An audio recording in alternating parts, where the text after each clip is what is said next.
y igual a todos, igual creo que no somos tantos, que está mejor.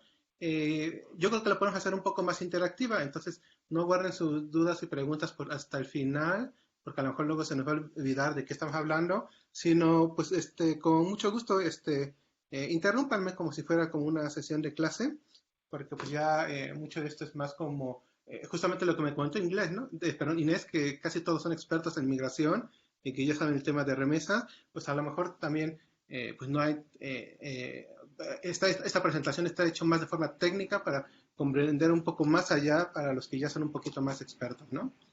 Pues ya empezamos de una vez. Eh, las remesas, ¿no? Obviamente está contextualizado con los datos básicos de remesas, pero es importante que vayamos haciendo la reflexión. Les digo que si quieren interrumpirme en cualquier momento, adelante. Bueno, ¿qué son las remesas familiares? O más bien, ¿qué remesas se captan en México? El Banco de México lo llama remesas familiares, ¿no? Básicamente esa es la definición del Banco de México.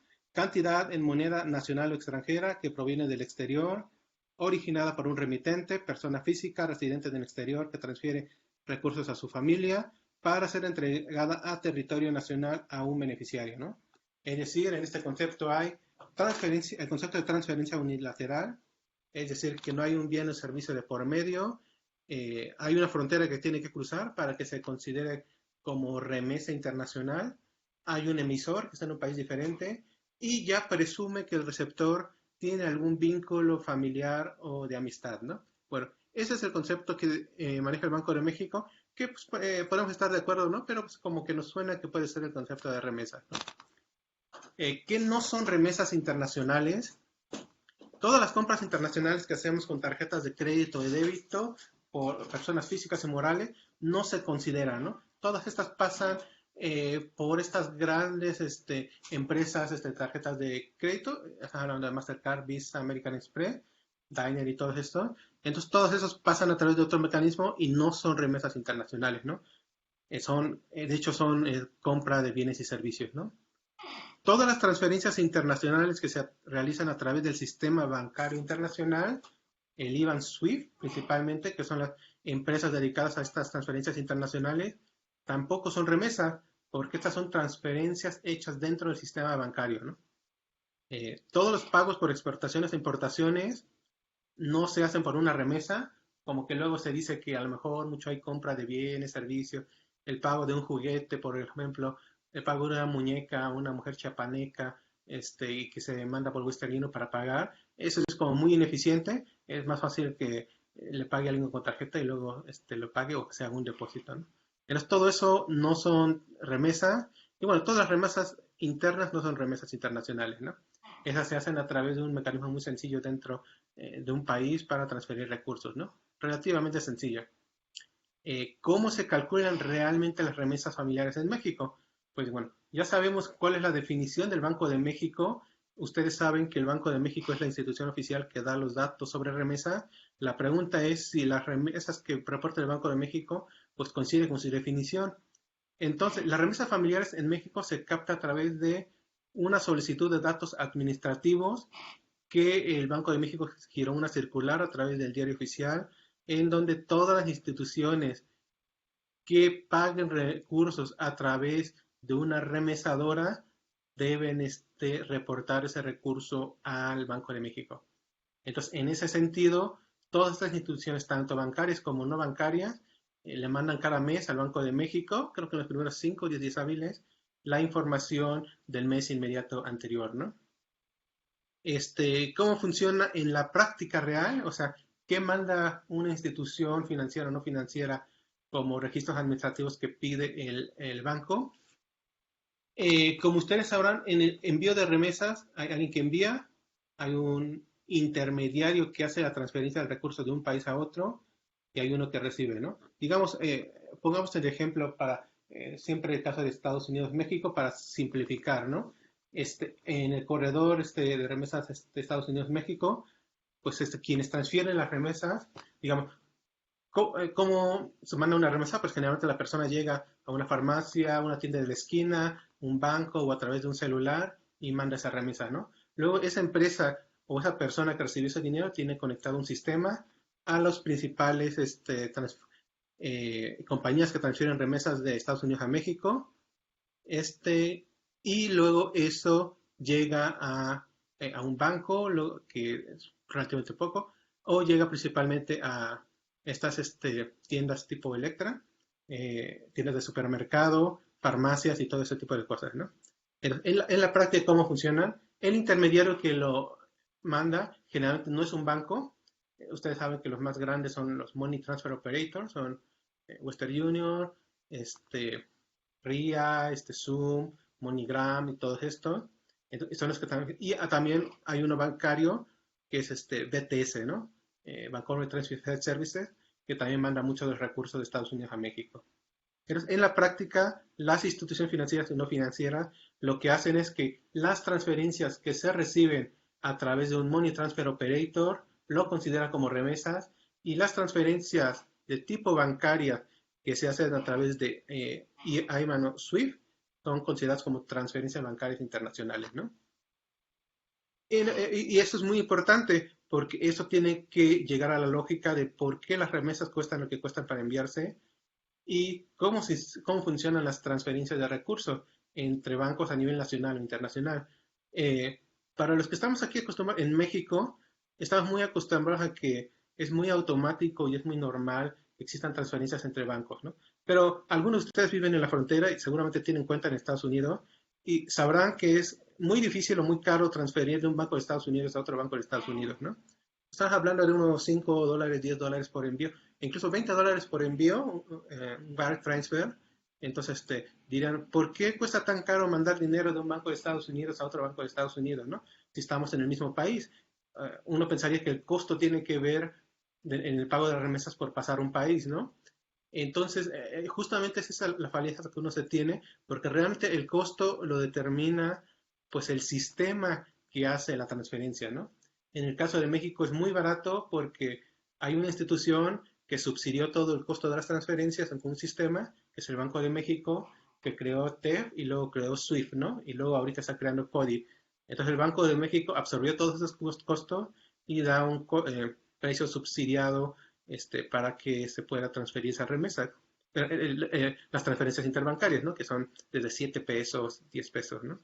En Estados Unidos cuesta $20 y aunque no lo crean, enviar dinero de un banco a otro, pues no existe ese mecanismo, ¿no? Les cuesta como $20, ¿no? Obviamente detrás están otros sistemas que son los clearing house, está, pero es el sistema de liquidación por cámara. Si ustedes hacen una transferencia a través de este sistema, pues cuesta muy barato, ¿no? Entonces, eh, ¿cómo funciona en Estados Unidos las transferencias? Bueno, ustedes saben más que yo, alguien que comente, pero existen aplicaciones como PayPal, Seal, es el que algunos ocupan, dependiendo de qué banco lo tengan, o alguna otra fintech principalmente, ¿no? Dado que ellos tienen el sistema para hacer este pago entre bancos, ¿no? Y bueno, ¿a, ¿a qué voy con todo eso? Pues a eso va el costo del envío de las remesas, ¿no? O sea, ¿quién determina el costo del envío de las remesas? Pues tiene que ver mucho con el costo del intermediario que pone el costo de la remesa, ¿no? En ese caso son las grandes MTO, ¿no? Entonces, si tienen alguna duda, comentario, adelante. Eh, bueno, las remesas a México son muy importantes, han crecido de forma muy importante desde 2014 a la fecha. Estamos cerca de 40 mil millones de dólares. Bueno, si lo comparamos, en 1995 eran nada más 3 mil millones de dólares, ¿no? Probablemente es el flujo más importante de divisas que entra a México. Pese a la pandemia creció.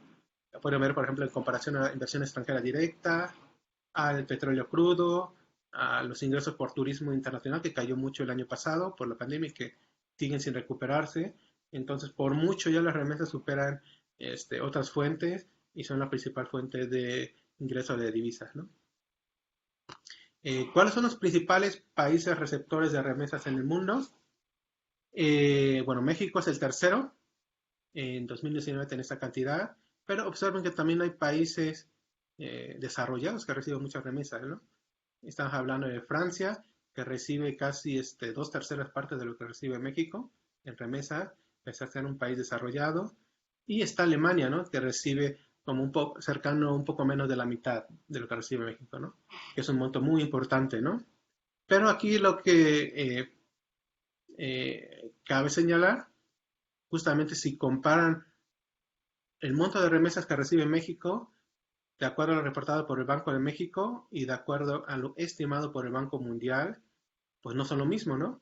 Si observan la tabla, en 2016, el Banco de México reportó que hay casi 27 mil millones de dólares. El Banco Mundial reportó que hay cerca de 28.6 mil millones de dólares, ¿no? En 2018, el Banco de México reportó que hay 33.6 mil millones de dólares y el Banco Mundial reportó que hay 35.700 millones de dólares, ¿no? Entonces la pregunta es, pues, ¿dónde quedaron 2.000 millones de dólares, ¿no? O sea, ¿quién hizo mal las cuentas, ¿no? Y bueno, esto tiene que ver que a nivel internacional se ocupa en la contabilidad, en las cuentas internacionales o las cuentas nacionales de los países, se ocupa un concepto que se llama remesas personales, ¿no? ¿Qué son las remesas personales? El Fondo Monetario lo define de esta forma. Entonces son las remesas que son transferencias corrientes y de capital en efectivo en especie entre hogares residentes y hogares no residentes, más compensaciones de empleados, menos impuestos y contribuciones sociales pagadas por trabajadores, y bueno, y otras cosas, y menos otros tipos de gastos, ¿no? Es decir, si revisan la definición que tiene el Banco de México con la definición operativa de qué se reporta como remesas y con la definición de remesas personales que se maneja en cuentas nacionales, pues las definiciones como que son muy dispares, ¿no? El concepto de remesas personales que se maneja a nivel internacional incluye transferencias personales, que son más o menos un poco similares a lo que nosotros conocemos como remesas familiares, pero también incluye otras cosas como compensaciones de empleados, cotizaciones, transportes, viajes, ¿no? Es decir, no es nada más el hecho de enviar el dinero, sino el hecho de generar una ganancia o un recurso a una persona que reside fuera de cierto país, ¿no? Y también están como transferencias de capital entre hogares, ¿no? Entonces, por ejemplo, por ejemplo, en la Unión Europea, que es más común esto, alguien que trabaja, a lo mejor un trabajador francés, que trabaja el tiempo parcial en verano en Alemania, a lo mejor recibe este ingreso, pero si esta persona probablemente si no hace su actividad en su país de residencia, si no lo hace fuera, por ejemplo en Alemania y regresa, probablemente eso también pueda considerarse como remesa. ¿Por qué? Porque es un ingreso que también recibió esta persona a través de una empresa extranjera, ¿no? Porque su país de residencia es, por ejemplo, Francia, ¿no? E igual hay muchas cuestiones que en el concepto de remesas personales podrían ver si entra o no entra, ¿no? Por ejemplo, todas esas cuestiones, por ejemplo, de pago de servicios de alguna empresa internacional. Por ejemplo, a lo mejor alguno de ustedes alguna vez va a llegar a tener una consultoría de alguna empresa, una ONG internacional y les paga, ¿no? Entonces, ese es un pago hecho por una empresa internacional que a lo mejor de una actividad que la empresa desembolsó por ejemplo, en el país de origen, pero que se recibió en el país de destino y tiene a lo mejor dentro de esta definición una connotación también de posibles remesas personales, ¿no? Entonces, básicamente a lo que voy es que es diferente la medición del concepto de remesa entre las cuentas nacionales, con la definición del Fondo Monetario Internacional, el Banco de México y los datos, por ejemplo, operativamente de cómo se captan, ¿no? Si hay alguna duda o comentario, pues adelante, ¿no? Y bueno, otra pregunta que generalmente nos surge en el tema de las remesas es cuáles son los países de origen de las remesas. Entonces, a ver cuál es la siguiente. No, ajá. Entonces, ¿cuáles son los países de origen de las remesas? Entonces, generalmente pues coincidimos que son los países desarrollados, ¿no? Pues Estados Unidos, Canadá, en Europa, los países occidentales, en Arabia, bueno, y en la península arábiga, muchos países petroleros principalmente, ¿no? Donde hay una fuerte migración de Pakistán, Afganistán, India, ¿no? Y de Europa, pues hay de todas partes del mundo, ¿no? Entonces, sin duda, en el tema de remesas está muy vinculado el tema de migración, ¿no? Y gran parte de la migración es por motivos laborales. Entonces, aquí surge la pregunta, los datos del Banco Mundial que reportan sobre el origen de la remesa, por ejemplo, aquí dice que Estados Unidos originó 158 mil millones de dólares por concepto de remesas, casi de 20% a 25% de las remesas. ¿Cómo creen que se captan o cómo creen que lo estima el Banco Mundial? ¿No? En cuanto al destino, es relativamente fácil. Toman las estadísticas de los bancos centrales de cada país y hacen una estimación a partir de eso, ¿no? Pero a nivel internacional, el origen de las remesas no es tan claro. De hecho, gran parte de los países no genera estadísticas sobre el origen de las remesas, ¿no? Es decir, de Estados Unidos, a lo mejor Estados Unidos no tiene claro cuántas remesas se mandan en el mundo. Muchos países europeos tampoco tienen claro o tampoco les interesa tanto cuántas remesas se mandan al mundo, ¿no? Pero para los países sí les importa mucho cuántas remesas llegan, ¿no? Que es así se contabiliza, ¿no? Entonces, por sorprendente que parezca, gran parte de los países no capta y no registra cuántas remesas salen de su país. Entonces, lo que hace el Banco Mundial para estimar qué países emiten la remesa es que a partir de una matriz de migración hacen una interpolación y generan una estimación de una misma matriz para contabilizar una aproximación sobre el origen y destino de las remesas, ¿no? Básicamente es, si en el corredor México-Estados Unidos hay 12 millones y eso representa aproximadamente, no sé cuánto será, como una 3% de la migración mundial, pues, teóricamente hay 3% de todas las remesas están en ese corredor, ¿no? Pero básicamente es eso, ¿no? Entonces es una matriz muy grande, casi de pues bueno, de 200 países regiones por 200 países de regiones, que calcula anualmente el Banco Mundial, pero es una estimación porque no están las estadísticas oficiales, ¿no? Aquí pongo, por ejemplo, una matriz que calculamos a partir de la matriz que saca el Banco de México de origen-destino de las remesas, ¿no? Esto es para 2015, que es un dato, ¿no? Y se darán cuenta, para los que trabajan el tema de remesas, que justo por esa razón las estadísticas de origen de las remesas va un año rezagado en cuanto a las estadísticas que publica el Banco Mundial sobre destino de las remesas, ¿no? ¿Hay alguna duda, comentario? ¿No? Bueno, si no, eh, bueno, pues vamos a seguir. ¿Cuánto cuesta el envío de las remesas? Esta es una estimación que hace ¿cómo se llama? Profeco. Entonces a los que mandan remesa les preguntan cuánto cobraron por el envío de las remesas. Entonces por cada $300 aproximadamente se cobra alrededor de $8 por el envío de remesas, ¿no? Pero uno podría pensar si esa cantidad es mucho o es poco, pero pues hay muchos otros mecanismos. Por ejemplo, hay uno mucho más barato, que es por ejemplo Directo a México, ¿no? Directo a México cobra alrededor de unos $2, $3 por transacción, lo cual es un monto relativo muy pequeño, obviamente con un límite. Y lo que hace Directo a México es que el Banco de México hizo un convenio con la Fed de Estados Unidos para que cobraran menos, ¿no? Desafortunadamente, poca gente ocupa este canal porque, primero, a lo mejor es un poco engorroso darlo de alta, y segundo, porque el beneficiario y la persona en Estados Unidos deben tener cuenta bancaria, ¿no? Entonces, aquí ya nos podemos dar una cuenta de por qué cuesta lo que cuesta el envío de las remesas. La pregunta es, por ejemplo, o sea, imagínense una tienda de conveniencia en Estados Unidos en la esquina, ¿no? Que se usa para mandar remesas, ¿no? ¿Cuánto creen que cobra esa persona por el servicio de mandar remesas? ¿Uno, dos, tres, $5? Pues eso es una parte de las remesas, ¿no? De este canal. E igual, de la otra forma, quien paga acá ofrece también un servicio, también se le tiene que pagar alguna cantidad, ¿no? En el caso de Directo a México, pues es un convenio de buena fe entre esas dos instituciones y por eso cuesta muy barato, ¿no?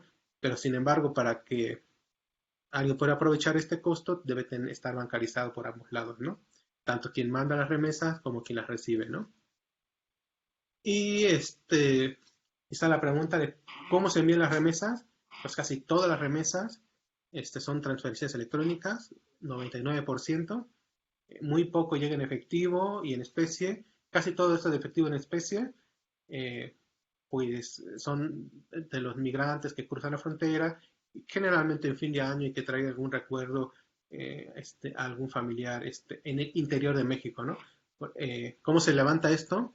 Lo levanta INEGI a través de una encuesta que hace en la frontera en las personas que van a visitar México, principalmente en las temporadas vacacionales, ¿no? Otra pregunta es, ¿cómo se administran las remesas? Digo, una cosa es cómo se envían y otra es cómo se administran, ¿no? ¿Cómo se envían? Pues casi todas son electrónicas, es decir, nunca se mueve un peso o un dólar físicamente entre ambos países, estamos hablando de Estados Unidos y México. Eh, Todo es liquidación electrónica en una cuenta bancaria, ¿no? ¿Y cómo se administran las remesas? De acuerdo a nuestras estimaciones, una cuarta parte de las remesas, no, menos, 20% de las remesas llegan a una cuenta bancaria y el 80% se retiran inmediatamente en efectivo, ¿no? Como ustedes sabrán, porque ya no la puse, 75% de las remesas se cobran en instituciones no bancarias, pues, que son estas principales farmacias, tiendas, la tienda amarilla, ¿no? Saben cuál. Y el resto se depositan como cuenta, ¿no? Entonces, el problema es que como se retiran todo ese dinero, pues generalmente las personas no tienen una tan adecuada administración de este recurso y generalmente tienden a gastárselo inmediatamente. Entonces, ya no se genera todo este círculo virtuoso que podría apoyar a que genere un mayor nivel de ahorro entre los receptores de remesas, ¿no? Y no sé si ya me estoy tardando mucho. Voy a ver. ¿Por qué no? Bueno, eh, ¿cuáles son las principales fuentes de información cuantitativa en México, ¿no? De remesas, ¿no? El primero son los datos del Banco de México, que probablemente muchos de ustedes ya lo ocuparon.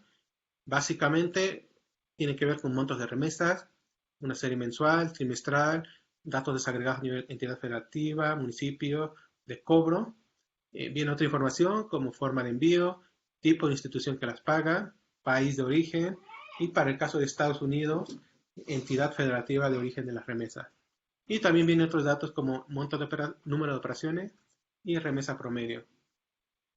Otra fuente de información muy usada y que es más usada, por ejemplo, para analizar grupos específicos.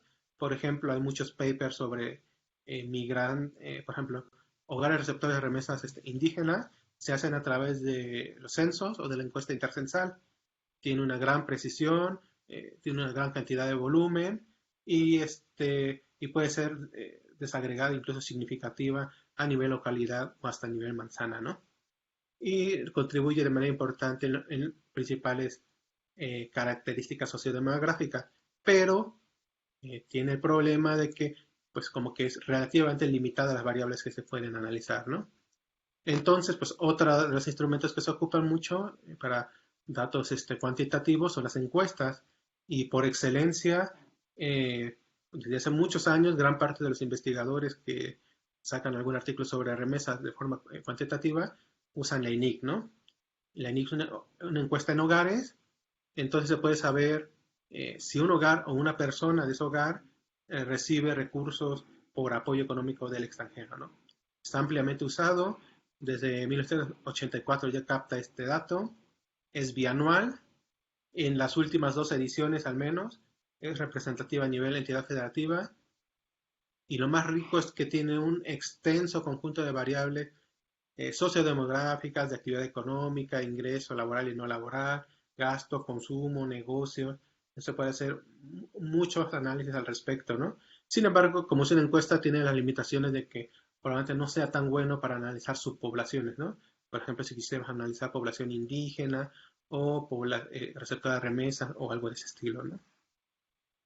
Y hay otras encuestas que se han ocupado, la ENOE también se ha ocupado para hacer análisis de remesas, y la ventaja es que tiene un amplio abanico de variables de características laborales.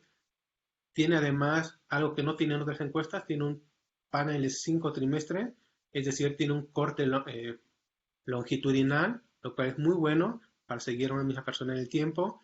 Sin embargo, dada su complejidad, es muy poco usado, ¿no? De hecho, hay relativamente pocos papers que ocupan la ENOE como fuente de información para remesa. Otro que se ha ocupado es la Encuesta Nacional de Inclusión Financiera, el NIF. Ahí viene datos sobre hogares receptores de remesas, pero también viene algo muy específico sobre el proceso de recepción de remesas, ¿no?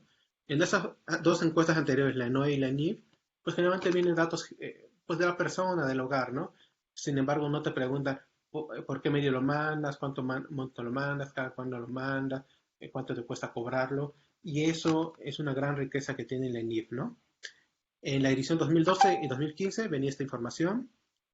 Sin embargo, pues en la edición 2018 pues la quitaron, ¿no? Pero afortunadamente creo que muchos se quejaron, incluso yo estoy en uno de esos. Y ya en la edición 2021, que va a salir pronto, ya van a incluir nuevamente esta información, ¿no? Y bueno, probablemente una de las encuestas que seguramente ustedes estarán muy orgullosos es la IMIF Norte, ¿no? Es una gran encuesta con mucho más de 20 años que se están elaborando y que se le pregunta principalmente a las personas en movilidad sobre su envío de remesas a su comunidad de origen, ¿no? Y esta encuesta tiene un gran valor dado que puede juntar la información sobre el proceso y el perfil del envío de remesas con la persona que envía las remesas y con su condición, con varias variables de la condición migratoria, ¿no? Y bueno, esas serían como las principales encuestas. Si revisan la literatura, van a encontrar que hay muchas otras encuestas, pero que realizan investigadores de forma muy específica, a lo mejor una sola vez para encontrar información acerca de las remesas, ¿no? Y bueno, nada, para terminar, ¿por qué son tan importantes las remesas para México? ¿Qué determina las remesas que llegan a México? Sin duda, la primera variable es el volumen de la población migrante, ¿no? En general, hay una correlación muy alta entre el volumen de la población migrante y las remesas. El segundo componente muy importante es el nivel de ingreso de esa población migrante, ¿no? No es lo mismo si esas personas, por ejemplo, tienen alguna especialidad, si tienen licenciatura o si tienen alguna carrera. Pienso, por ejemplo, en las migrantes trabajadoras, enfermeras, por ejemplo, de Filipinas, que eh, ya tienen una calificación y ganan como profesionales de la salud. Entonces, seguramente tiene un nivel de ingreso mayores que a lo mejor alguien que apenas acabó la secundaria, entonces el nivel de empleo que puede aspirar es menor, ¿no? Entonces, en este nivel de ingresos influyen muchas variables, como el porcentaje de personas que tienen ciudadanía, green card, visa o el porcentaje que son no documentados, el nivel de escolaridad. Por ejemplo, los migrantes mexicanos son los que tienen los menores niveles de escolaridad, incluso inferiores al promedio de los centroamericanos, ¿no? Y, pues, por ejemplo, los asiáticos, los migrantes asiáticos, una gran parte tiene nivel de licenciatura, incluso posgrado, ¿no? Bueno, si los empleos que tienen estos migrantes son de tiempo completo o parcial, y el sector de actividad económica, ¿no? No es lo mismo los migrantes que están en el sector agrícola o de la construcción, alguien que está, por ejemplo, en más actividades profesionales, ¿no? Y bueno, otras cuestiones que lo influyen, el tipo de cambio. Cuando hay una apreciación fuerte del tipo de cambio, se ve que aumenta el flujo de remesas y otros ingresos que pueden recibir, por ejemplo, apoyos, transferencias del gobierno y apoyos de otras diásporas, ¿no? Por ejemplo, las transferencias federales contribuyeron de forma muy, muy importante para que las remesas de Estados Unidos a México no cayeran durante la pandemia, sino al contrario, crecieron de forma muy importante, ¿no? Casi 10%, ¿no? Consideramos que estas transferencias federales, que eran casi de 1.200, 1.400 por persona en la primera ronda y luego fueron 3 rondas, nos ayudaron mucho a mantener el nivel económico de los migrantes mexicanos en ese país y a las remesas que mandaron a sus familiares en México, ¿no? Y pues con eso hizo que la dependencia de México hacia las remesas llegara a casi 3.8% del Producto Interno Bruto. Estábamos ya creciendo, pero estábamos en una cantidad de 2.5 a 2.9%, pero en 2020 pues ya llegamos a 3.8%. Y en 2021, en este año, con un crecimiento de las remesas que se espera mayor a 20%, pues las remesas creo que van a llegar casi al 4.5% de nuestro PIB, ¿no? Pues sí es mucho, pero es poco en comparación, por ejemplo, al El Salvador, que es como 20%, Honduras 25%, Haití, ¿no? Que es también igual el 25% de su Producto Interno Bruto, ¿no? Y bueno, pero si lo vemos a nivel de entidad federativa, pues ya hay saltar como un poco los números. No hay que olvidar que hay un fuerte vínculo entre migración y remesas. Entonces, por ejemplo, en Michoacán, las remesas en 2020 representaron casi 12% de su PIB. Igual en Guerrero, Zacatecas y Oaxaca, alrededor del 10% de su PIB, ¿no? Y bueno, una de las últimas preguntas que se han hecho, o que bueno, que ha reaparecido en los medios de comunicación, es si las remesas son remesas, ¿no? Si no se cuela algo por ahí de alguna otros usos, o que tiene pues, actividades delictivas o no legales y todo eso, ¿no? ¿Por qué? Porque crecieron mucho en México, 20%, ¿no? Entonces, digo, es difícil poder encontrar eso, pero esta gráfica nos da como una explicación de cuál es la causa por la cual las remesas están creciendo en 2021 y que crecieron en 2020, ¿no? Entonces, a lo mejor parecería insólito que las remesas a México crecieron 20% en los primeros 6 meses, ¿no? Y uno diría, si vemos el de Colombia que creció 30%, dirán, sin duda es el crimen organizado, ¿no? Pero observen, ¿no? El Salvador, las remesas crecían 40%. Y si El Salvador no tiene un problema de crimen organizado tan grande como no lo tenía hace 5 años, o bueno, no es mayor a lo que tenía hace 5 años o 10 años, ¿no? En Guatemala, ¿no? También crecieron 40%. Y en República Dominicana, 43%, ¿no? En estos últimos tres países no ha habido esta cuestión que podría atribuirse al crimen organizado. Entonces, lo único que tienen en común estas cinco economías es que tienen una cantidad muy grande de migrantes en Estados Unidos y que la economía de Estados Unidos creció de forma muy importante en 2020, pese a la pandemia. Bueno, se recuperó más rápido de lo que se esperaba en la pandemia y en 2021 está creciendo y recuperándose de forma más rápida, ¿no? Entonces, en ese sentido, si nos comparamos adecuadamente con otros países, pareciera que este crecimiento de las remesas no es exclusivo de México, sino efectivamente es un crecimiento que se da en toda la región, al menos de Latinoamérica, en estos países, y al contrario, México está creciendo menos que otros países de la región, ¿no?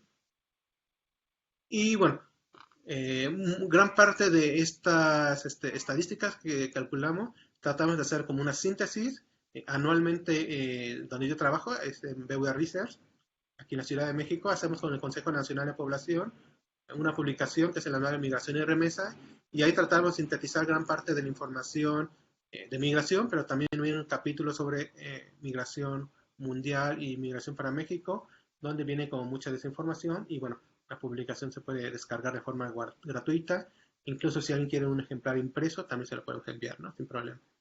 Y ya, creo que ya es todo. Bueno, porque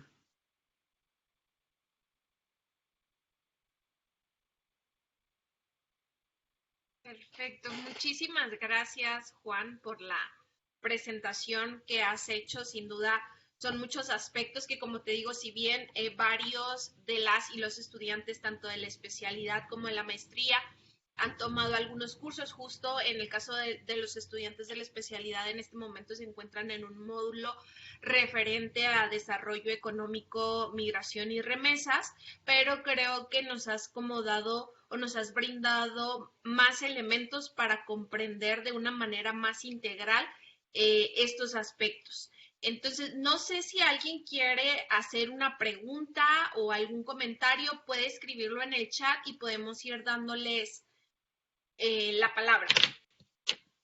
Entonces ya tenemos, bueno, tenemos Lore, adelante. Y gracias, Inés. Muchas, Juan, por la exposición. Súper interesante el tema de remesas. No soy experta en el tema, pero se me hace súper interesante saber un poco todo esto, ¿no? Que nos cuentas en esta exposición. Yo tenía dos preguntas, pero ahora es una. La otra que tenía era en relación a estos datos que estaban saliendo últimamente en los medios sobre el origen del aumento de las remesas en el último año, que se estaba atribuyendo al tema de pues, crimen organizado, y han salido hasta informes, ¿no? De que supuestamente la DEA también anda advirtiendo del tema, pero bueno, estos datos que muestras del comportamiento en los otros países, pues también es revelador, ¿no? Hay que analizar a más profundidad en realidad qué es lo que puede estar pasando allí. A lo mejor ustedes lo tienen un poco más claro, qué hipótesis hay que barajar ahí. Pero bueno, mi otra pregunta, igual si quieres profundizar en lo primero, la otra pregunta es, sé que la forma en que calculan lo de las remesas pues son a nivel de estimaciones, por lo que nos explicabas, pero quería saber qué pasa con el tema de las criptomonedas, ¿no? No sé, este tema, ¿es posible de alguna manera las transferencias que se generan a través de este mecanismo, medirlas de alguna manera? ¿Forman parte o no de la medición del tema de remesas? Y bueno, en países como El Salvador, ¿no? Que ahora prácticamente se está hablando de que esta es la alternativa para los migrantes, de poder enviar sus remesas y ahorrarse los costos de este tipo de transacciones, está a nivel de política ya, saber un poco ahí cómo hacer el análisis, ¿no? A partir de estas otras formas de enviar dinero de los migrantes a través de criptomonedas. No sé si eso se puede medir, esto entra, no entra, es un poco mi inquietud. Muchas gracias. Sí, en el primer punto, eso es como, sí ha salido con mucha información y seguramente va a seguir saliendo información de que puede haber alguna cuestión que viene de crimen organizado, que sea ilegal, pero pues también dirías que a Guatemala llega el doble, ¿no? O a El Salvador llega el triple por el crimen organizado, ¿no? Entonces, por eso consideramos que es poco probable. Y la otra que también nosotros hemos analizado mucho es que pues no es barato mandar remesas, son 5% de lo que manda. No, si quieres mandar $1 millón, te cobran $50,000. Entonces, si el crimen organizado puede pasar droga a través de la frontera, la más vigilada y cerrada durante la pandemia, tú sabes que regresar a Estados Unidos a México nadie te vigila. Entonces, ¿por qué no podrían pasar un cargamento de billetes, ¿no? Entonces, realmente como consideramos que seguramente ellos tienen mecanismos mucho más sofisticados que el envío de remesas, que además es costoso, ¿no? Para eso, ¿no? Y la otra de lo de las criptomonedas es como muy interesante, es que es muy amplio, digamos, la criptomoneda no es dinero, ¿no? No es como un dólar, ¿no? La criptomoneda es como si te mandaran una acción, ¿no? Entonces una acción, pues no sabes cuánto va a valer, ¿no? Si va a valer mucho o poco. Entonces lo que, en vez de mandarte un dinero que es relativamente estable, lo que te están mandando es, por ejemplo, una acción de una empresa a lo mejor desconocida, ¿no? Entonces ahorita es un poquito más conocida, ¿no? Que es Bitcoin, ¿no? Pero pues es muy volátil y desafortunadamente, pues como hemos visto, pues el Bitcoin llegó como $50,000, cuando lo aprobó, bueno, después de el primer aviso de China cayó como $30,000, luego después del aviso de El Salvador de que entró en vigor en principios de septiembre, subió como a $38,000 y ahorita otra vez se queda como en $32,000, $35,000, ¿no? Es decir, pues es un activo, entonces el valor variar mucho, ¿no? No se contabilizan como remesas. Y la otra cuestión que tiene es que no hay forma de medir si un país recibe o no remesas a través de criptomonedas, porque a diferencia de las remesas que un órgano como un banco central ordena a las empresas que hagan un reporte, el Bitcoin, todos los monederos de Bitcoin son anónimos. Entonces, tú puedes tener un monedero y no saber en qué país te encuentras, ¿no? Entonces, con eso mismo, pues no hay forma de saber si te reciben o no. Ahora, pues estás pasando de mandar remesas a través de los dólares que son respaldados por el gobierno de Estados Unidos a recibir remesas en una cosa que se llama Bitcoin, que no sabes quién te lo respalda, ¿no? Es la confianza, ¿no? Como todo, ¿no? Entonces, digo, es mucho lo que nos falta por ver, pero sin embargo, si quien quiera mandar remesas por Bitcoin, pues lo puede hacer, pero pues es un riesgo, ¿no? Es un activo y no es dinero, ¿no? Y pues la posibilidad de que alguien te lo acepte, pues es menos probable, ¿no? Probablemente alguien que tenga mucho dinero en El Salvador, pues puede recibir Bitcoin porque no le interesa gastarlo a diario, ¿no? Pero yo creo que más del 90% de los que mandan remesas son para personas que viven al día, ¿no? Entonces, no quieren ahorrar ese dinero, no quieren gastárselo, ¿no? Entonces, si de por sí gran parte de los que reciben remesas no están bancarizados, pues menos van a saber utilizar estas tecnologías nuevas como las criptomonedas, ¿no? Creo que esa es mi opinión, no sé. Ok, muchas gracias. Muchas gracias, Lore, por la pregunta y Juan por responder. Hay un comentario y dos preguntas. Juan, ¿quieres que sigamos uno a uno o que hagamos, por ejemplo, un bloque en este caso? No, está bien. Digo, si se puede, a ver, si quieres uno por uno, y si son muchas, pues ya lo apuntamos en bloque. Ok, perfecto. Alfredo, no sé si quieras hacer el comentario o gustes que lo leamos. Bueno, puedo hacerlo así oralmente por aquí. Ok, Está adelante. bien. Gracias.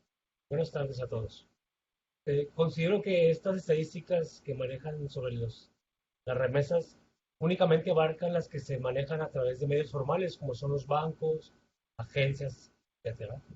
Sí. Pero hay otra parte importante. En mi experiencia como coordinador de la MIF por muchos años, nos dimos cuenta que mucha gente, principalmente residentes en las ciudades fronterizas del norte de México, Ujú, reciben el dinero o las remesas, en este caso, en efectivo directamente.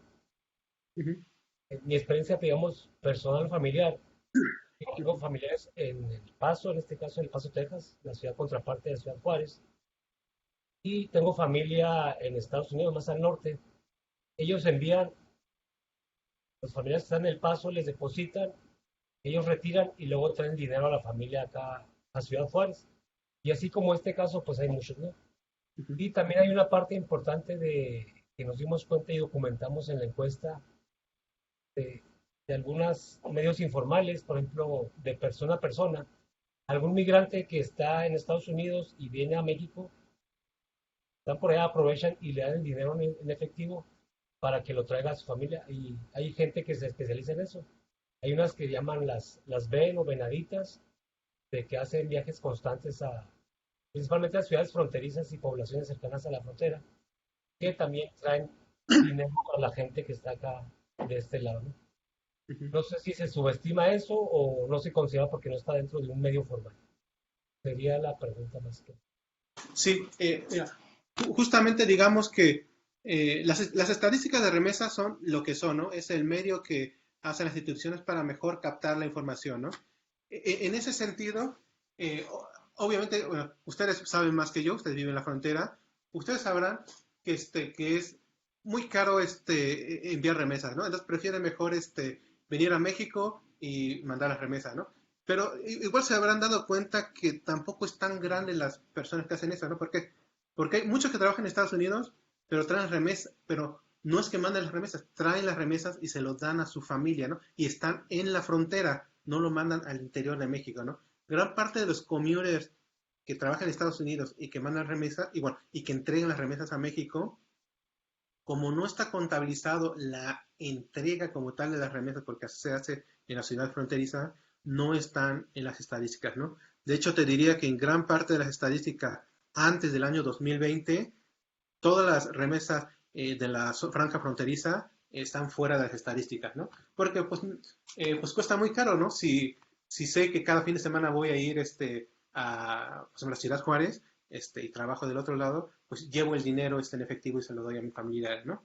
Eso, ¿no? Yo creo que gran parte se gasta nada más en la frontera, ¿no? Y no creo que sea una parte muy importante que llega al interior de la República, ¿no? Ahora, ¿qué es lo que ocurrió? Si vemos los datos a partir de 2020, se darán cuenta que con el cierre de la frontera hubo un incremento muy importante en la recepción de la remesa en las ciudades fronterizas. ¿Por qué? Porque pues ya no costaba una hora regresar de Estados Unidos, ¿no? Ya te costaba 5 horas regresarte de Estados Unidos y no todos podían hacerlo, ¿no?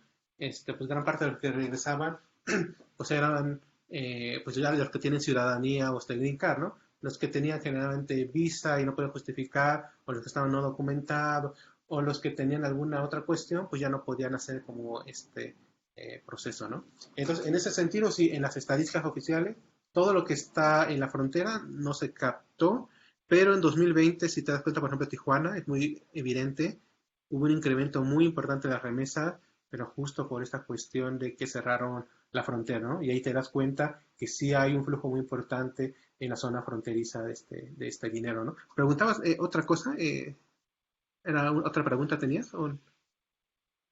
No, sería todo eso. Muchas gracias. Muchas Gracias. gracias, Alfredo y Juan. Gracias. Y yo nada más como comentario que justo era una pregunta que quería hacer, lo que estabas reflexionando, Juan, y aprovecho porque es justo el mismo tema que también sacaba Alfredo, es que cuando vemos el comportamiento del incremento de las remesas, vemos que que incluso hay municipios fronterizos que tienen tasas de crecimiento de recepción de remesas por encima de la tasa de crecimiento a nivel nacional.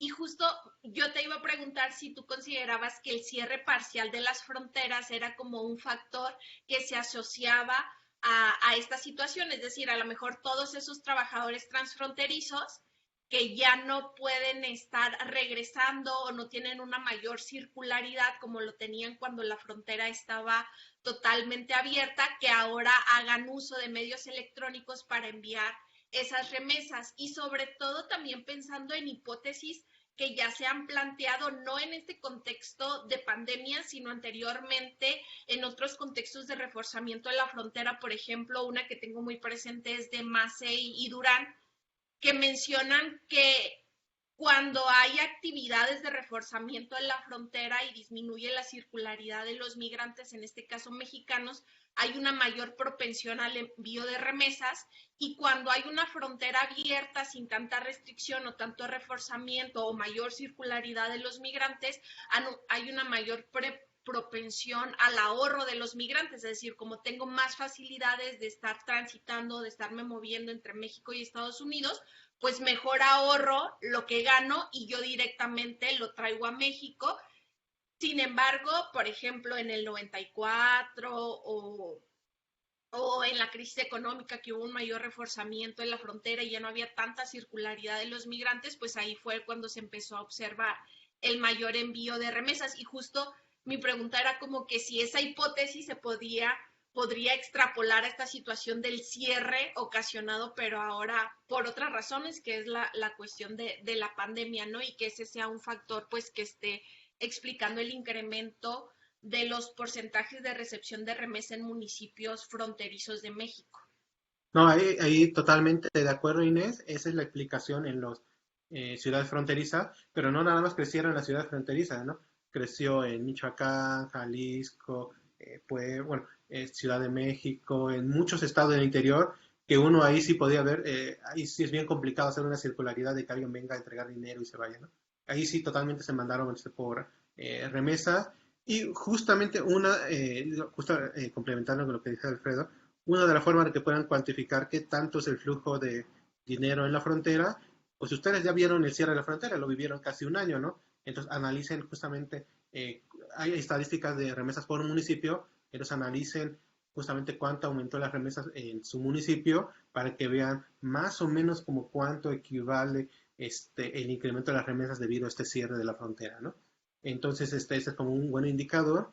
Y justo como tú comentas, si hubiera una mayor circularidad, bueno, justamente Durán lo pone, ¿no? Obviamente si, pues si no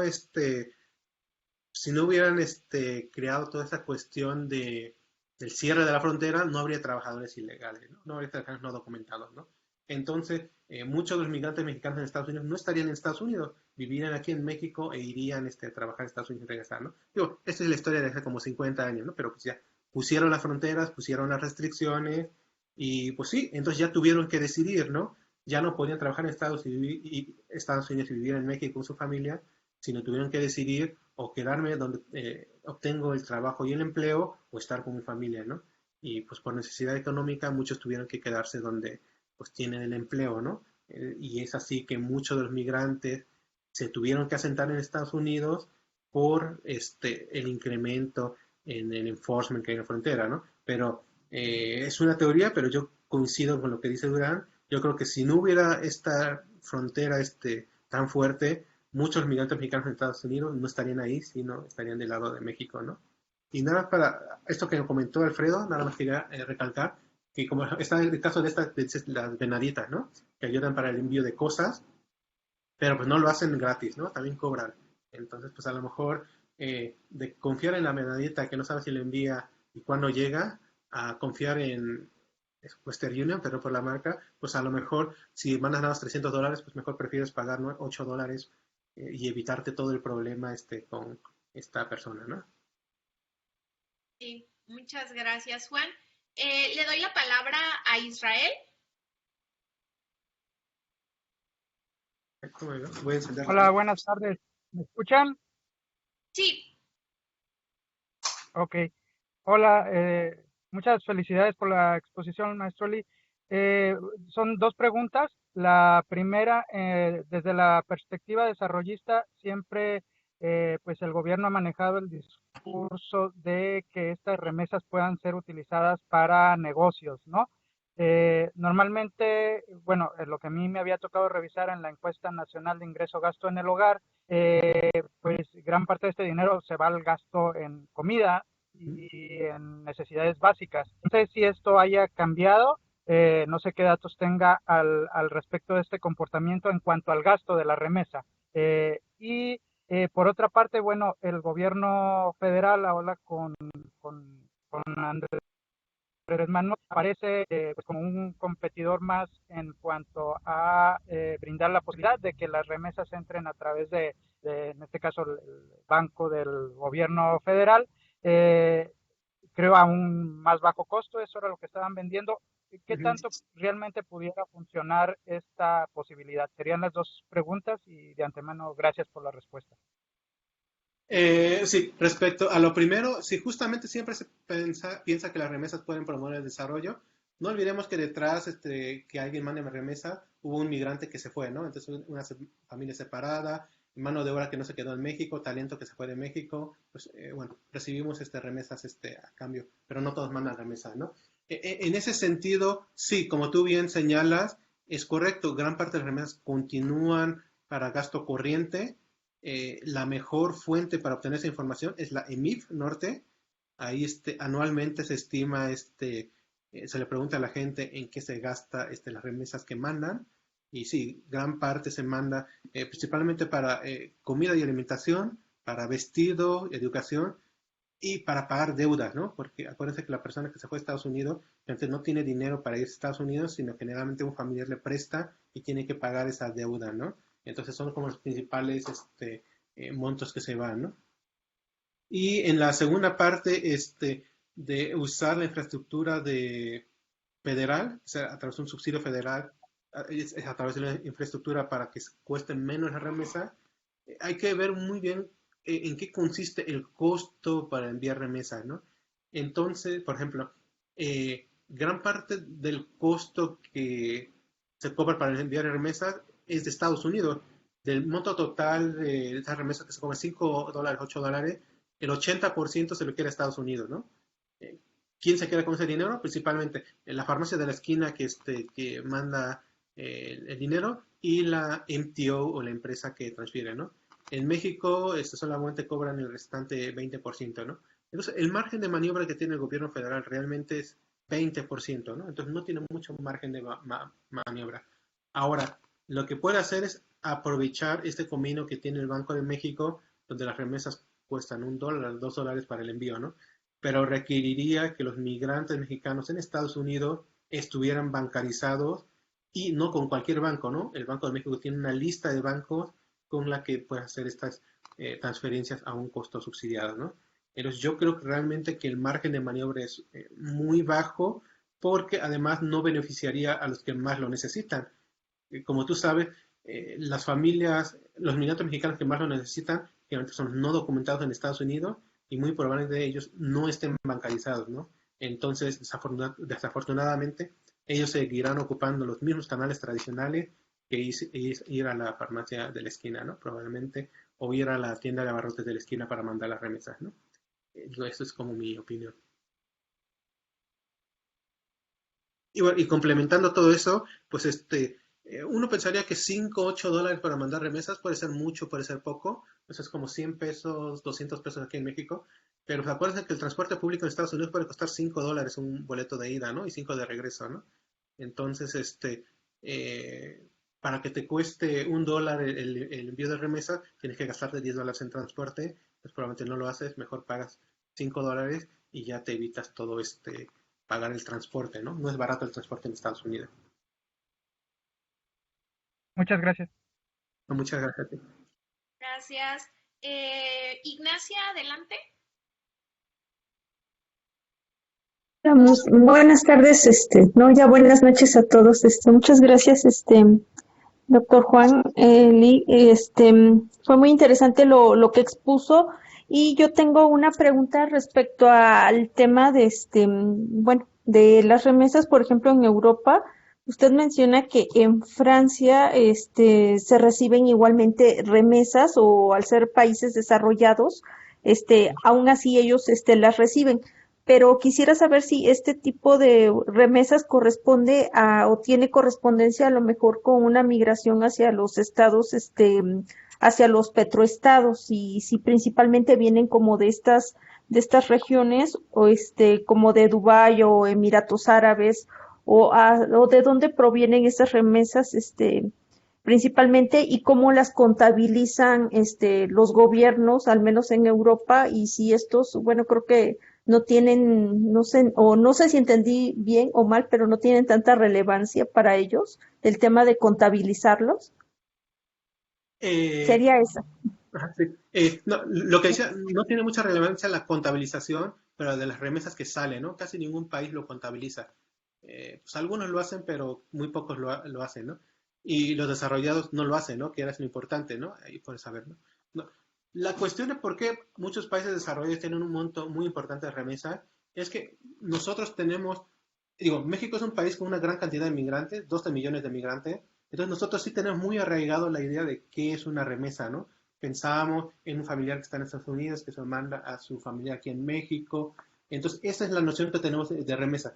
Pero en las cuentas nacionales, que es la forma en la contabilidad como se maneja en el Banco Mundial y que reporta las estadísticas de todos los países, hay muchos conceptos en los cuales entran las remesas, ¿no? Digo, por ejemplo, piensa el embajador de México en Estados Unidos, ¿no? Entonces, el embajador de México en Estados Unidos recibe un salario muy grande y sin duda a lo mejor parte de ese salario se lo manda a sus familias aquí también en México, ¿no? Entonces, eso es otro como, ya no es el migrante clásico, sino es otro tipo de migrante con mayor salario y que lo manda, ¿no? En los países desarrollados hay muchas empresas transnacionales, que están en países desarrollados, y que tienen estos trabajadores, ¿cómo se llaman estos? Trabajadores intracorporaciones, ¿no? Entonces, probablemente pueden recibir un salario en el país donde son expatriados, pero en la contabilidad podría considerarse como remesa. ¿Por qué? Porque quien te está pagando, estás obteniendo el dinero de un ente extranjero en el lugar donde estás viviendo y lo estás llevando a tu país de origen, ¿no? Eso pasa, por ejemplo, con los franceses, ¿no? Por ejemplo, hay muchos jóvenes franceses, también la tasa de desempleo en franceses jóvenes es relativamente alta, no es tan maravilloso. Entonces, muchos jóvenes franceses deciden irse a otros países, Reino Unido, Estados Unidos, Alemania, incluso varios a Latinoamérica. Algunos apoyados por sus empresas transnacionales, van a una empresa, bueno, van a una actividad intracompañía y reciben su salario, pero ellos están expatriados durante un periodo de tiempo, no quieren quedarse en el país de destino, ¿no? Entonces están como 3 años y todo ese dinero que generaron, probablemente muy poco lo gastaron en su país temporal donde estuvieron, lo llevan de regreso a sus países de origen, ¿no? Ahora, digo, eso es una parte como importante, ¿no? Pero hay muchas otras cosas importantes, ¿no? Por ejemplo, esto de, por ejemplo, si te contrata las Naciones Unidas por un montón, no sé, a lo mejor unos $5,000 por hacer un estudio, entonces probablemente eso también podría contabilizarse como remesa, porque tú haces el trabajo acá, pero el dinero se genera en Estados Unidos, la contabilidad se hace en Estados Unidos y llega aquí en México, ¿no? Entonces, el concepto de remesa que maneja el Fondo Monetario Internacional y en las cuentas nacionales es mucho más amplio de lo que nosotros concibimos como remesa, ¿no? Que es de un migrante a un familiar a un país. Yo no sé si esto ayudó un poco. Sí, creo que sí. De hecho, ahora con lo que comenta, no sé, me recuerda a varios, compañeros, que son académicos y que no son mexicanos, ¿no? Pero que pues trabajan acá y tienen ahora con este tema de la nueva normalidad, pues tienen 2 trabajos, ¿no? Hay unos que permanecen aquí y tienen otro trabajo, en sus países de origen y viceversa, ¿no? Entonces, creo que por ahí, también algunos de ellos comentan, ¿no? Que, envían dinero a sus familias, respectivamente. Ok, bueno, pues Incluso, muchas gracias. gracias. E incluso lo mismo que comenta Alfredo, ¿no? Por ejemplo, todos los commuters que trabajan en Estados Unidos y viven en México, todas esas remesas no están registrados en las cuentas nacionales del Banco de México, porque pues lo trae, ¿no? Pero el Banco Mundial hace una estimación de cuánto podría ascender esa remesa, dado que realmente ese dinero se gasta en México, aunque se genere en Estados Unidos, ¿no? Gracias. Alex, adelante. Gracias, ¿qué tal a todos y a todas? Buenas noches. Primero que todo, pues agradecer al doctor Juan pues por la presentación y bueno, me parecen súper valiosos los comentarios que se han hecho ahorita en este momento en la mesa y yo tengo un comentario, pregunta, porque yo estoy en el sur. Yo estoy Ujú. en Chiapas, entonces la otra frontera pues vive una situación muy distinta y un poco tocando el tema del crecimiento que tienen las ciudades o el desarrollo que pueden tener las ciudades a partir de todo este dinero que se recibe. Yo lo veo muy palpable en la ciudad, es muy tangible ver cómo las personas ahora y en los últimos meses hacen filas interminables, así 3, 4 cuadras para cobrar un dinero. Y mi pregunta es, bueno, van dos sentidos. Uno, en todas estas remesas que recibe el país, debe de haber alguna forma, y perdón si me perdí esta parte en la presentación, de hacer el cálculo desde qué nacionalidades o hacia qué nacionalidades está dirigido esto, porque me parece que es un dato súper importante y que no se valora y simplemente se toma en cuenta como la remesa que llega a México, pero no vemos el impacto que tienen las distintas comunidades y ahora con el tema de la pandemia, ahora con el tema de estos flujos migratorios constantes que se están viviendo, hay datos, muchos datos, ¿no? Pero se prevé que a México va a haber una oleada de alrededor de 150,000 personas en los próximos meses o años y eso me parece que puede ser un tema, el tema del envío del dinero de las familias a estas personas, pues puede generar algo súper importante, valioso en las distintas ciudades y comunidades, pero a la vez que no es algo que se esté visualizando o que no se esté contemplando, porque otra vez, pues hay millones de mexicanos en Estados Unidos y ellos mandan a los millones de familias y, y escuchar cuál es su percepción o cuál es su opinión acerca de esta información y de estos flujos que están llegando al país y que por una u otra razón no están cruzando cierto límite del país.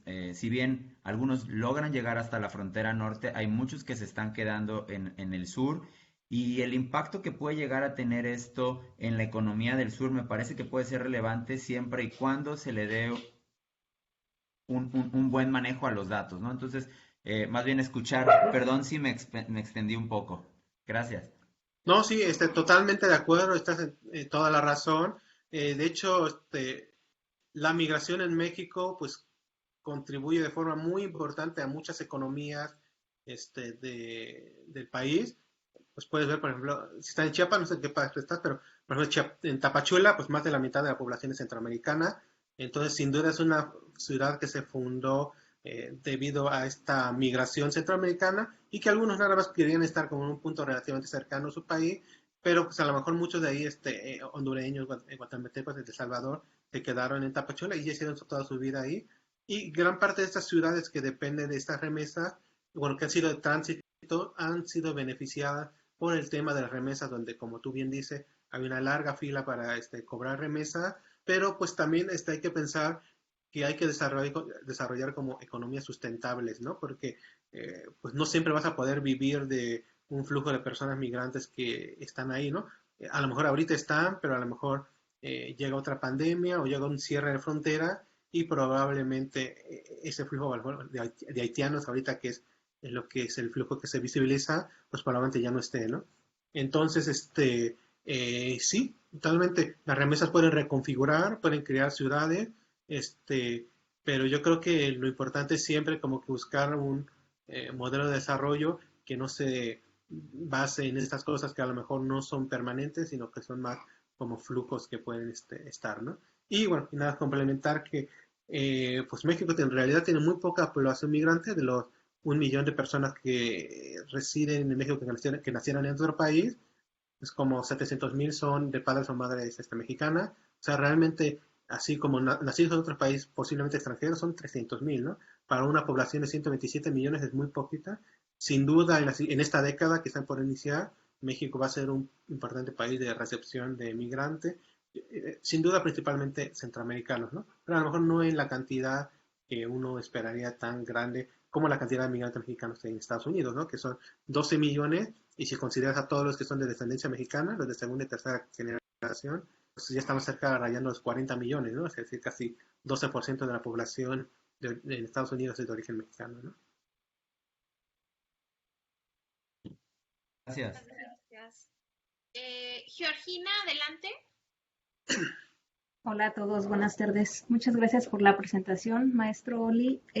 Bueno, yo tengo muchas preguntas y es bueno porque pues estos temas justo dan para muchas preguntas. Y bueno, un comentario también es que en mi caso yo vivo en Estados Unidos, en San Diego particularmente, y yo cada mes justo envío remesas a mi familia que se encuentra en la Ciudad de México.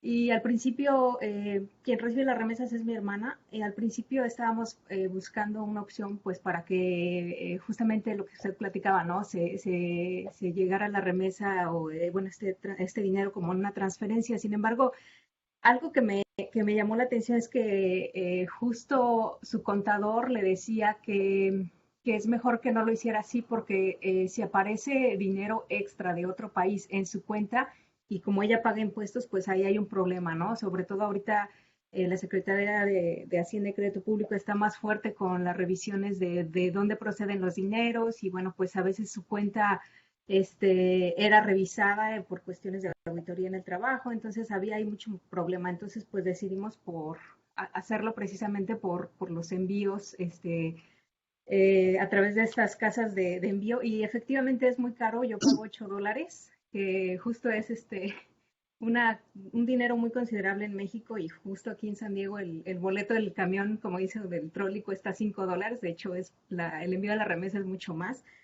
Y bueno, pues esa mi pregunta, ¿no? ¿Qué tanto el gobierno actualmente o de gobiernos pasados, el SAT, está pues a las vivas con esta situación, como platicaban un poquito de que se prestan malas interpretaciones de dónde se reciben estos dineros, ¿no? Ese es por un lado. Por otro comentario es que justo yo trabajo en un área para adultos mayores, cuidado de adultos mayores que somos trabajadores de la salud. Y justo la mayoría de mis compañeras precisamente son de Filipinas, que igual lo comentaba, y de Ucrania. Entonces, sí, yo preguntándoles, pues ellas, la mayoría envían dinero, aunque para nosotros los mexicanos, pues por el tema geográfico es muchísimo más fácil, ¿no? Entonces, bueno, pues la pregunta que también tengo es, por ejemplo, cuando yo voy a México, yo tengo una cuenta aquí en Estados Unidos, pero cuando yo voy a México, activo esta alerta de viaje, entonces yo puedo sacar dinero en México, perdón. Entonces ahí me perdí un poquito. Si yo saco dinero de mi cuenta de México para dársela a mi familia como una remesa, me perdí esa parte. ¿Eso se considera como remesa o ya no? Cuando estaba platicando sobre lo que son las remesas, es que si las transferencias de banco, ¿no? Entonces esa parte como que me perdí, entonces por eso pongo el ejemplo mío. Y bueno, pues nada más me gustaría que si hay oportunidad que abundara un poquito más el contexto y el por qué lo que mencionó al principio de que el Banco Mundial, perdón, el Banco de México asumió la tarea de subsidiar el envío de las remesas, bueno, que se fuera más económico para las personas. Entonces, ¿en qué contexto y como por qué, no? El Banco Mundial, el Banco de México lo realizó así. Bueno, eso sería pues nada más por ahorita, para no extenderme más. Muchas gracias. No, pues en cuanto a los temas de impuestos, aquí en México también todos tememos, ¿no? Por ejemplo, Sí. yo no rento, pero si te das cuenta, las personas que rentan aquí en México, pues muchos incluso quieren cobrarlo en efectivo, ¿no? Pues ya sabes cómo funciona esto. Entonces, pues si tienes mala suerte, te cae el SAT. Y si no tienes Exacto. mala suerte, aunque recibas 2 millones, 3 millones en transferencia en un año, puede decirte la feliz, ¿no? Entonces ahí es justamente si tienes mala suerte y se sospechan de ti, pues te cae, ¿no? Y eso siempre ha existido, ¿no? Al menos desde el año 2010, 2008 que empezó a ser el SAT más duro, entonces pues ya empezó eso, ¿no? Entonces igual sí conozco amigos que pues están totalmente bancarizados y todo eso, pero pues, al momento de cobrar la renta siempre van con la persona y les dan el dinero en efectivo, ¿no? O sea, no hay forma de evadir esto y pasa lo mismo que con las remesas, ¿no? Bueno, si ven que llevan una gran cantidad, pues a qué se dedican, ¿no? Pero pues como todo, ¿no? Pues es suerte. Entonces puedes llegar mucho dinero y no te dicen nada, o por incluso un monto muy pequeño de a lo mejor 10,000 pesos, ya te empiezan a investigar, ¿no? Ahí sí no hay nada que te pueda recomendar que puedas hacer. La segunda parte, bueno, la última parte, para que no me pierda, ¿por qué lo hace el Banco de México? Pues la verdad por buena onda, ¿no? Para que porque como ve que es una institución que ayuda a la gente, entonces busca como la forma de promover, pues obviamente alineado a las necesidades políticas o necesidades financieras de cada momento. Entonces está mucho en temas de inclusión financiera, está mucho en temas de reducción de costos de comisiones, en transparencia y todo eso. Y justamente, pues dado que es el corredor de remesas más grande del mundo, pues dijo, pues ¿por qué no? Pues también entro para ver una manera de que sea más económico, ¿no? De hecho, sí hay no sé si conozcas Directo para México, pero pues igual podrías explorarlo, pero son solamente con algunos bancos, ¿eh? Y bueno, la persona que recibe acá pues también tiene que tener una cuenta bancaria, ¿no? Sí sale $1, $2, ¿no? Y lo haces, o sea, a lo mejor tienes que ir a la sucursal bancaria, ¿no? O sea, ¿no? De Estados Unidos, ¿no? Y la segunda pregunta, ya no me acuerdo, eran sobre los trabajadores filipinos. Era sobre preguntar que cuando yo viajo a México y saco dinero de mi cuenta de Estados Unidos, ¿eso también lo podría yo considerar como remesa porque va a una aportación familiar? Sí, sí, sí, justamente. De manera teórica, en la definición del Banco de México, sí sería, ¿no? De manera real, no. ¿Por qué? Porque de forma operativa, las estadísticas de remesas que reporta el Banco de México solo son instituciones financieras y no financieras que reciben estos recursos a través de un MTO, ¿no? Que es un Money Transfer Operator, ¿no? Entonces, si tú sacas dinero y se lo traes a un familiar, se contabiliza como un gasto en el exterior, ¿no? Entonces no se contabiliza como remesa, y tú, digamos, es como, pudiste haber sacado 10,000 pesos y a lo mejor pudiste haber comprado una artesanía, ¿no? O pudiste haber sacado 10,000 pesos y entregarse a un familiar, ¿no? No hay forma de que pueda diferenciar la entidad financiera cuál es el fin de tu transacción, pero no entra en las estadísticas oficiales de remesas. Pero sí en la estadística, bueno, en la estadística teórica, ¿no? Pero esa no se capta, ¿no? Muchísimas gracias. Gracias. Ruth, adelante. Hola, buenas noches, Marina, qué gusto verla. Buenas, Juan, buenas noches, saludos desde El Salvador. Entonces, un poco más tarde. De hecho, yo tenía como un par de preguntas tomando como el ejemplo de México, que va mucho más adelante de la cuantificación de remesas que El Salvador. De hecho, hasta hace un par de años, las remesas en El Salvador, de acuerdo a las cuentas nacionales, eran reconocidas como regalos del exterior, algo que representaba el flujo de divisas más importante para el país y algo más o menos el 20-25% con respecto al PIB. ¿Verdad? Entonces, justamente hace un par de años hubo esta modificación que ya son como consideradas como remesas per se. ¿Verdad? Entonces, me gustaría primero, como su opinión de qué implica que un país no reconozca, bueno, como El Salvador, no reconozca la existencia de este flujo como remesas, pero le sigan nombrando como regalos del exterior, pues de acuerdo a las cuentas nacionales.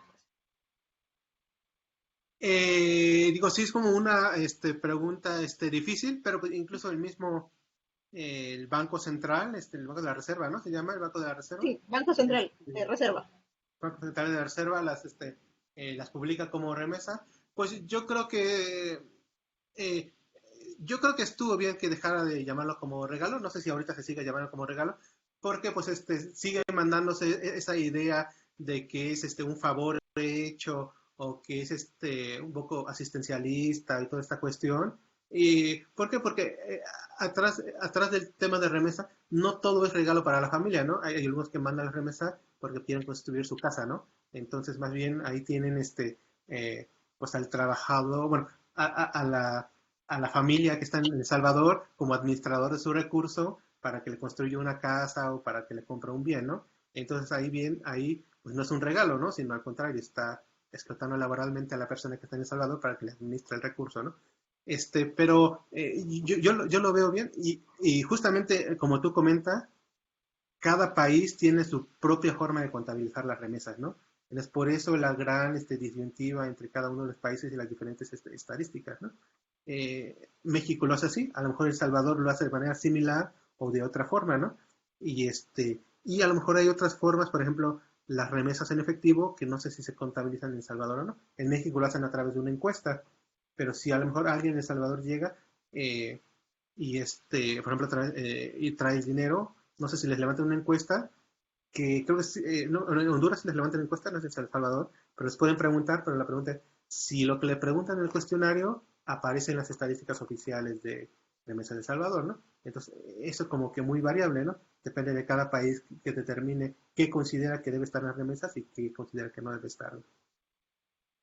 Sí. Sí, Pero mejor gracias. platícanos tú la experiencia de Bitcoin en El Salvador, si ya tienes tu monedero electrónico. De hecho, a eso iba, o sea, era como mi siguiente pregunta. Es que, bueno, yo sí estoy economía como pregrado, entonces ha tenido como cierto choque cultural, académico y demás, vean.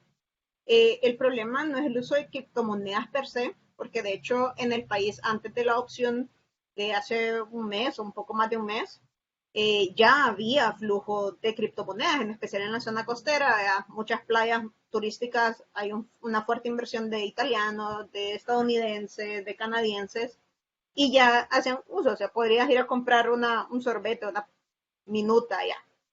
El problema ha sido que con la imposición de la ley, y en teoría somos un país trimonetario, el primero es el colón, el segundo es el monetario el dólar desde el 2001 y ahora con el Bitcoin, es que han centralizado al uso al archivo wallet, que le llaman, que es una única y exclusivamente del gobierno. O sea, es una wallet, una aplicación usada, bueno, elaborada como en 2 meses, que el primer día que estuvo habilitado se cayó. O sea, la Apple Store no la permitió usar, la Google Store tampoco. De hecho, le tiraron tantas alarmas de que te podían hackear las cosas, pues, al instante. Entonces, creo que eso ha sido mucho, ha habido mucha desinformación, porque claramente ahora en este país dictatorial, que se dice lo que manda pues el presidente, pues ahora ya es así. Eh, Era como ocupemos esto, pero por ejemplo hay cajeros de Chivo Wallet en los centros comerciales, pero a la par de esos hay policías. Entonces, realmente hay una desinformación completa, una inseguridad completa. La gente les dicen como estos misioneros de Chivo, porque abordan a la gente más humilde y le dicen, mire, ya descargó su aplicación, vea, porque el gobierno se supone que subsidió $30 en Bitcoin para el archivo wallet. Claramente fue deuda que salió de una redistribución de la cartera de educación, de salud, etcétera, vea. Y lo que hacen todavía es que en los pueblos llegan estos evangelizadores y te cambian. Mire, transfiéranmelo a este y yo le voy a dar $25. Uh-huh. Y es como, espera, ¿qué está pasando? O sea, hay una desinformación completa. U otra gente que empezó es como, no, mire, le voy a dar efectivo y de repente le daban quetzales o monedas inventadas o a saber qué. O sea, la gente también todavía espera encontrar algo físico y hay como esta disparidad de información, de transparencia. O sea, realmente es ahorita un paraíso fiscal. Bueno, si ya lo era, vea, con los dólares ahora es, uff. Y quien trajo los cajeros de Chivo Wallet fueron los hermanos del presidente, así que Así. eh, pues detallitos, vea, detallitos. Entonces hay como un choque muy fuerte de los distintos sectores. Bueno, El Salvador ya nos llevaron de todo, ya por lo que estalló los movimientos en Honduras, en Nicaragua, en Guatemala. Aquí ya lo pasamos hace años. Pero para este 15 de septiembre se dio una movilización muy fuerte de quizás unas 15,000 personas, que para El Salvador es muchísimo. Es muchísimo porque pues sí, se están concentrando en esto de evangelizar con la criptomoneda, que el problema no es la criptomoneda, sino que es el uso específico de esta Chivo Wallet, que de hecho obligan a las empresas a hacer uso de esas, pues si no los multan, ya se supone que a los empleados de gobierno se les va a empezar a pagar a través de eso y pues no hay ni información al respecto. Entonces es complicado, es un panorama muy complicado realmente. Sí, mi opinión de eso es que aquí va a pasar esto, lo que le llaman la sabiduría popular, este problema, porque si tiene éxito el Bitcoin en El Salvador, va a generar que muchos países lo implementen, ¿no? Y si no tiene éxito, pues no va a pasar, va a pasar desapercibido, ¿no? Entonces, esto es como que yo creo que es el mayor riesgo, dado que algunas cosas al azar, pueden ser el indicio para que se pueda extender ese su uso para todo el mundo, ¿no? Y pues como decía al principio, un Bitcoin es como una acción, entonces pues a lo mejor ahorita cae mucho y no vale nada, pero pues, si mañana vale 10 veces, todos van a decir que el presidente fue un sabio y logró aumentar la riqueza de El Salvador mucho, ¿no? Sí, pues eso. Sí, muchas. Sí, gracias. Gracias, Ruth, por compartirnos este contexto. Y bueno, le doy la palabra a Rosario. Y creo que esa va a ser la última pregunta que tendremos de la sesión. Perdón, buenas noches y bueno, me excuso porque no logré llegar a tiempo a escucharle toda su conferencia, doctor, pero seguro la voy a escuchar en diferido. Pero soy guatemalteca y bueno, nosotros desde 2016 hemos estado experimentando el incremento de las remesas. Hoy por hoy superan ya el 17% del Producto Interno Bruto. Desde agosto de este año ya ocupan el primer lugar. Todavía 2016 hasta julio de 2021 eran el segundo lugar después de las exportaciones. Ahora ya pasan al primer lugar. Entonces nuestra teoría es que, bueno, uno, que estamos camino digamos, los países del norte de Centroamérica están en camino de, de sufrir de la enfermedad holandesa, por un lado, y por el otro, de la petrificación de la economía, porque la estructura económica no cambia. Y entonces, ante ese panorama, más ya lo dijo la colega de El Salvador, la corrupción, nuestros presidentes ensayistas de autoridad, etcétera, más la corrupción, pues no contribuye, ¿verdad? Más la crisis que estamos llevando. Entonces, en su opinión, doctor, digamos, ¿qué medidas serían oportunas tomar? Sobre todo porque, digamos, tenemos la oportunidad de trabajar con comunidades receptoras de remesas, donde hay la preocupación de este gran flujo que está llegando, que ya algunas ya no subsisten, ¿verdad? Porque algunos ya pasaron el umbral de la pobreza porque ya este ingreso supera, ¿verdad? Las necesidades básicas, que a otros sí.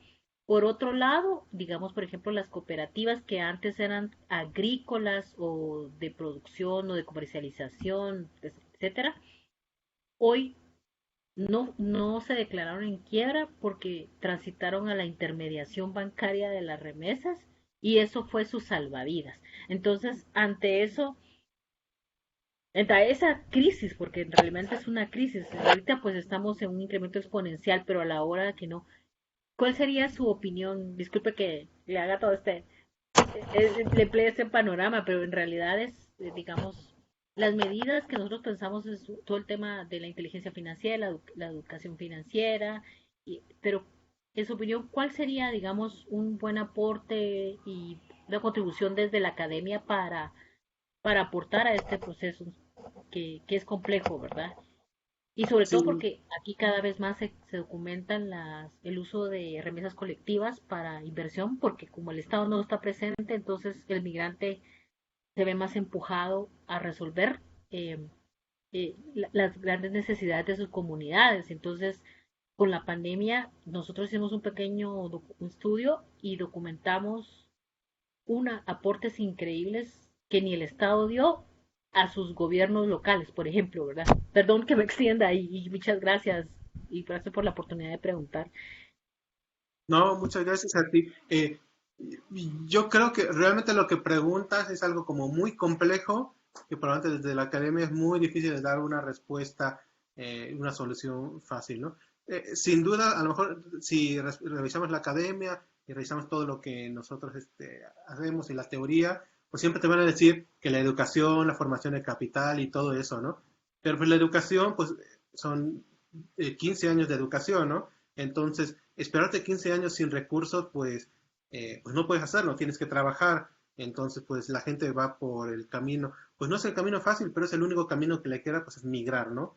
Entonces, realmente ante como un círculo vicioso donde no hay una posibilidad real de generar oportunidades, y hay problemas económicos en un país, la historia nos ha dicho que la válvula de escape es la migración, ¿no? Y sin duda, el gran monto de remesas que están recibiendo es sin duda porque hay gran cantidad de guatemaltecos que han emigrado principalmente a Estados Unidos, ¿no?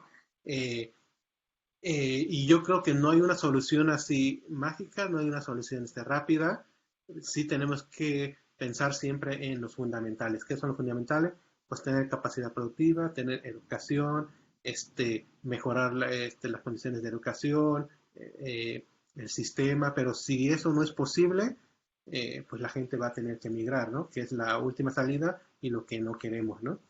Si no hay una solución mágica y rápida para lo que tú propones, sino simplemente pues no olvidar que la migración no es la solución, sino es la válvula de escape, ¿no? Igual las remesas, ¿no? Las remesas no son la solución, no justamente es la válvula de escape, ¿no? Y tú mismo señalas muy bien lo de las cooperativas, ¿no? Que ahorita viven de la intermediación de remesas. Si te vas también a pueblos pequeños donde ha habido una gran migración, te habrás dado cuenta que muchos han dejado sus trabajos anteriores y muchos a lo mejor giran a actividades económicas que van muy relacionadas a las remesas, ¿no? Desde artesanías, la fiesta patronal, algunos servicios, y ese tipo de cosas, ¿no? Digo, como parte de esos cambios, pero pues no porque a lo mejor quisieron, sino era porque era la única salida que tenían, ¿no?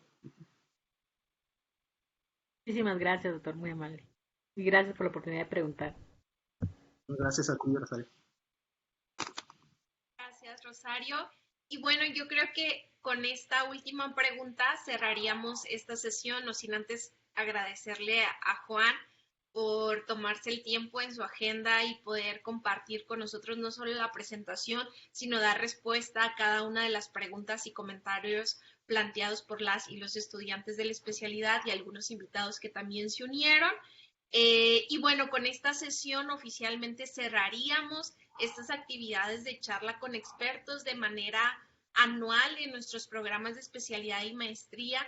Tratamos de tener al menos 5 charlas con expertos, no necesariamente vinculados a la academia, sino a otros sectores para que nos compartan parte de justo la experiencia laboral y de los temas que se encuentran desarrollando. Entonces, esta sería la última que tendríamos para los programas de promoción 2021. Las personas que se están uniendo y que no han podido participar en las charlas con expertos anteriores que tuvimos, tenemos una galería en Vimeo que ahorita les voy a poner el enlace en el chat por si la quieren consultar, incluso compartir con otras personas. Y bueno, pues hasta aquí dejaríamos todo. Les deseo una excelente noche y muchas gracias por estar aquí. Muchas gracias, Inés. Un abrazo a todos. Hasta luego. Gracias. Buenas noches. Gracias, Juan. Gracias, Marines. Gracias, Ruth. Buenas noches. Muchas gracias. Buenas noches. Buenas noches, Rosario. Jesús. Gracias, gracias.